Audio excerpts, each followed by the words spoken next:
Please subscribe and you can download this code from description below. BioPython is a powerful library for working with biological data, including sequence data, molecular structures, and genomic information. One of the features of BioPython is the ability to retrieve data from online biological databases like NCBI, National Center for Biotechnology Information, using the Entrez module. However, when working with large data sets, it's not uncommon to encounter bad or invalid GIDs, GenBank Identifiers, that can disrupt your data retrieval process. In this tutorial, we'll show you how to skip over these bad GIDs gracefully while using Entrez.esummary and Entrez.read from BioPython. Before you begin, make sure you have BioPython installed. You can install it using pip if you haven't already.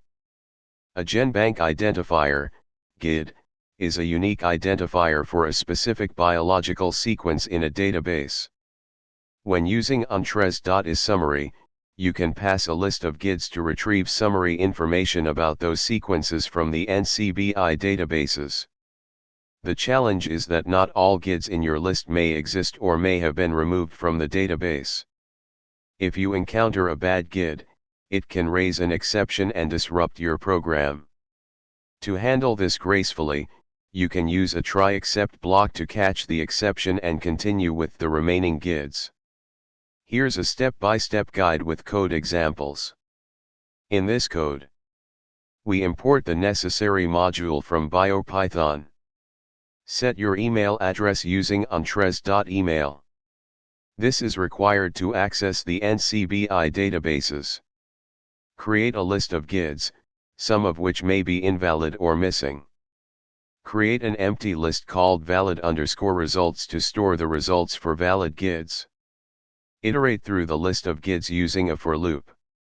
Use Entrez.esummary to fetch the summary information for each GID.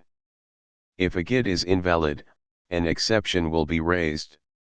We catch the exception using a try except block, print an error message, and continue with the next GID. After the loop, you'll have a list of valid results that you can further process or analyze. This approach allows you to work with large lists of GIDs and gracefully handle any invalid GIDs encountered during the retrieval process. Remember to replace your _email at example.com with your own email address to comply with NCBI's usage policies. ChatGPT.